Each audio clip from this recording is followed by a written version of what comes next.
Hey guys, Xavier here, and today I interrupt today's Tomb Raider episode to bring you a special episode of Genshin Impact. It's not a gaming episode per se. This is officially going to be the last episode done for this whole game. So the game, I have a lot of episodes. I've got 70 plus at this point if you include the Chasm Dive series, and also the bonus episodes that I tried to do for each of the characters, including myself, which I don't think went that well. But in those episodes, I had a mission to find 18 different characters, and for each of the my friends and myself. So to remind you, there's Team Scientist, Jack, Ava, Aurora, Jasmine, and myself. I didn't really choose these characters. Team Scientist assigned them to me to find, and then once we got to the end of the Inazuma area, we had to do some change around of characters because, you know, rough estimates, stuff like that. So I'm going to go through the list, starting with Mondstadt characters, and it will be like Mondstadt, Team Scientist, and all that. It'll be on screen for you guys to understand. So from Mondstadt, we got Albedo, Bennett, Rosaria, Mona, Sucrose, and Razor. Following that up with Liyue, we got Zhongli, Shenhe, Tartaglia, Xiao, Xinyan, and Beidou. And lastly, for Inazuma, originally it was Ayaka, Yaemiko, Ayato, Kokomi, Toma, and the Raiden Shogun. But once I got to Inazuma, I was like, we might want to rearrange some of these Team Scientists. So yeah, we swapped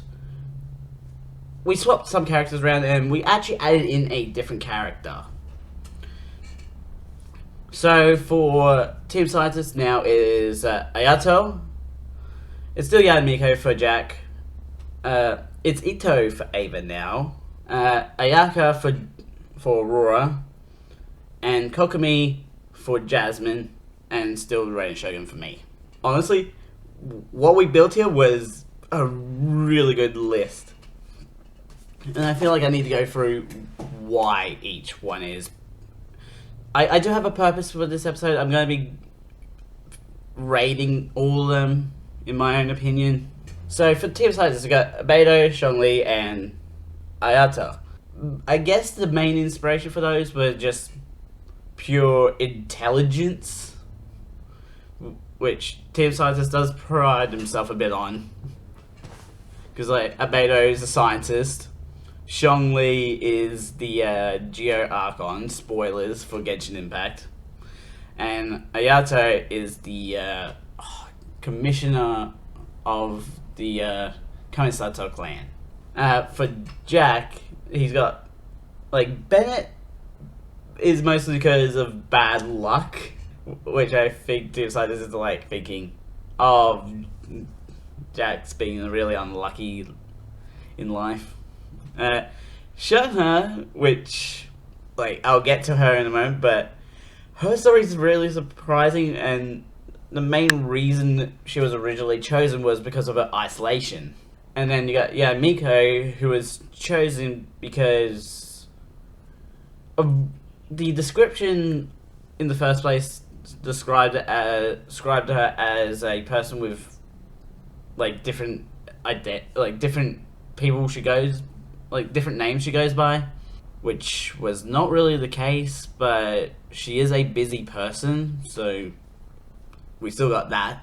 For Ava, it was Rosaria was very mysterious, much like Ava. Tartaglia was actually a bit of a surprise twist in the end, because I think we forgot to tag the had the child's image attached to it. Again, spoilers for Genshin Impact, but yeah, villain, I guess. And Ito, like our swap around to Ito is mostly because Ito's an Oni demon stuff. Honestly, we're making it up. Some of our stuff we're making up on the spot. So for Aurora, we had Mona, who is astrology, space stuff. Xiao, who is also God. He's like supposed to be like a God type character in the Yaksha. And we swapped to Ayaka mostly because it's that sort of thing of, honestly, I can't really explain Ayaka. There wasn't much of a space character in Inazuma, so Ayaka was the closest. For Jasmine, we got Sucrose because nature, like science. That's cool. Xinyan for rock and roll music, and swap around to Kokomi because, again, the nature aspect. And then for myself, got Razor because honestly, Razor was like a good pick because he just seemed interesting. Beidou, again, like power, sense of being a hero sort of stuff. And then the Raiden Shogun, who is the Electro Archon. So either way, if you look at the ones chosen for me, it's like a progression of power in that one area because they're all Electro, very unintentionally. It wasn't an intention to have all of mine be Electro. It was only unplanned on that. So now I gotta rank these characters. I'm gonna rank these characters now, starting at the bottom and going up to the top. It's hard to rank 18 characters though, although there's an easy one to start with, and that's Mona. Mona is number 18. Like in the episode I was with her, going from I think it was the episode Liyue Harbor to Mondstadt, because you have to travel with her. She is so annoying. Like, I don't mind a frugal character, but a frugal character that is annoying, I can't stand. I can't stand it when a frugal character has to be, the character trait is annoying. So it's like towards the end she was a bit less annoying.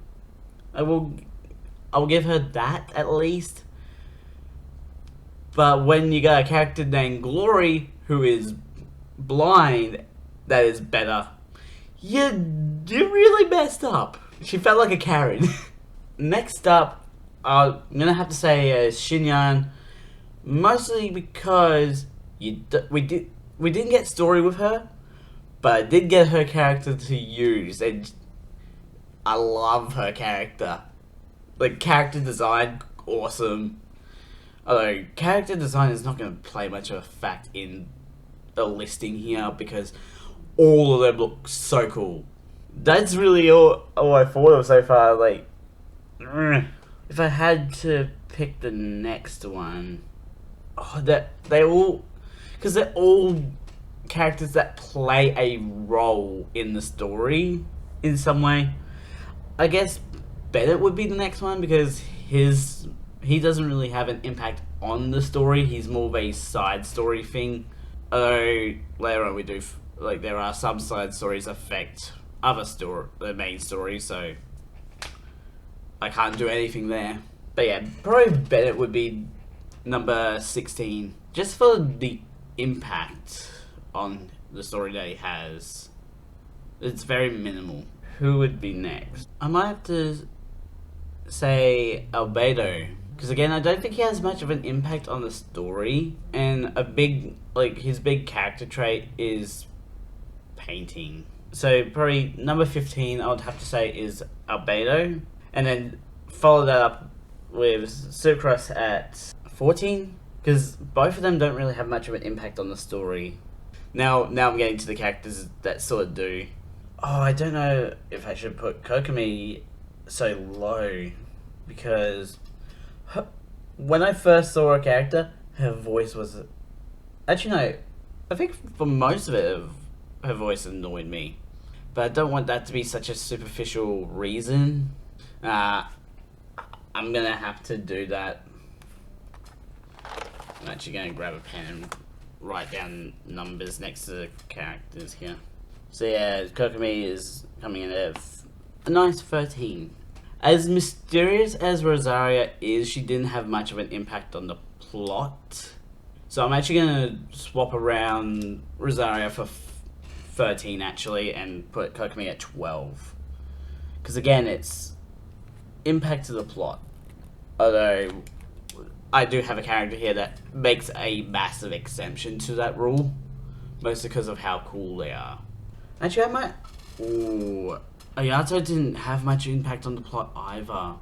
Okay, I'm gonna put Ayato at... I'm putting Ayato at 13, moving Rosaria up to 12, and then moving Kokomi up to 11. Because, again, Ayato didn't have much of an impact on the plot. And now that I'm looking at it, a lot of characters didn't really have an impact on the plot. They had, like, their section and then we move on. I will say, Zhongli, I might have to put at 10. Because he does have an impact on the plot, but he also does provide some funny moments when he doesn't have Mora on him. So yeah, Zhongli's going at a 10. I didn't have much time with Ito, actually. Like, we had there was one section with Ito I didn't even record because like, Ito was a last minute choice. But he is a really cool character. Okay, what I'm going to do is I'm going to put Ito at 11. Ito goes to 11. Kokomi is going to be bumped up to 10. Zhongli is going to be bumped up to 9. So I've got 8 characters left. Shanghai does have her story, like her tragic story, and I sort of love tragic stories. And I love her design as well, and how disconnected from the world she is. I'm going to put her at 8. I'm going to follow up with Razor at number 7, because Razor is cool, and he got his story with his, like, the mystery of his parents. I love a good mystery. And in the Oktoberfest event that I recorded, like, around the episode 20 mark, like in the 20 to 30 area, you sort of get to see his characters, and like, oh, that's so cool. So yeah, I'm putting Razor at 7th. I might have to put Yae Miko at number 6. Because as cute as she is, and yes, she is pretty cute, I don't think she ranks as high because she doesn't do much. And in fact, she even gives away the Archon piece to the Fatui. Like, she does do it for us, but for like me and Paimon, but I don't really like that sort of action. I've got 5 characters left. I love Ayako. She's like, Ayako's like a really good character. The fact that she's made it to like the top 5 of these characters. I might have to put Bado at 5 actually, because as much as she can get you to Inazuma, that's like her only thing that she does in the story, which yes has a big impact on the story. But now I'm getting to like the powerful characters. Tartaglia. I love a good character that, like, a good villain that's not villainous. More anti-hero than villain. So, both Xiao and the Raiden Shogun have some really epic moments. Like, I wish I was recording the side mission for the Raiden Shogun where it's like a battle in like time travel. Like, that is an actual thing that happens in the game. I'm gonna put Tartaglia at 4, just because cool anti-hero. It's like it helps the hero, but then is also working for the villain, and not in a double cross sort of way. I might have to put Ayaka at number 3, because despite how cool she is, she just doesn't match up to literal gods in what she can do. And I'm not saying that's a bad thing. She gets in terms of cuteness, she would be number 1. Now it's down to Xiao and the Raiden Shogun. They're both really good characters though. Battling through time or an escape from the chasm depths. Such a hard choice. I feel like I might have to put the Raiden Shogun second, because we don't get to see the whole battle because she throws us out of the battle. And I get the idea of like, oh, what could be happening?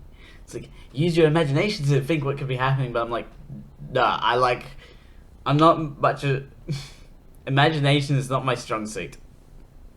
Creativity I'm good at, but imagination not really. So, the Raiden Shogun, I have to put at number 2. I apologize to Raiden Shogun fans, but my number 1 is going to Xiao, my glass cannon of my game. Xiao is such a glass cannon, but such a good glass cannon, because you gotta be careful. And then the cutscene in when you escape the chasm bottom, it's like, oh, I was so keen to do battle in that. In the recording, I actually even said I want to battle in that episode, in that final episode of the chasm. So cool. It was so cool. However, there is one character that rises above all these other characters, and it's not a character on my list, obviously, but my MVP favorite character is Barbara. Barbara is an awesome character, awesome design, awesome abilities, not much story stuff, but I feel like I can ignore that for the fact that both of her abilities are to heal everyone else in the game. She was the most useful character through the whole series of Genshin Impact. Anyways, on that, I feel like I should end the episode here. Links will be in the description to the main channel and the second channel for you guys to go check out. Don't forget to subscribe and hit the notification bell so the next video comes out. Ding, ding, I'm Xavier. Xavier out.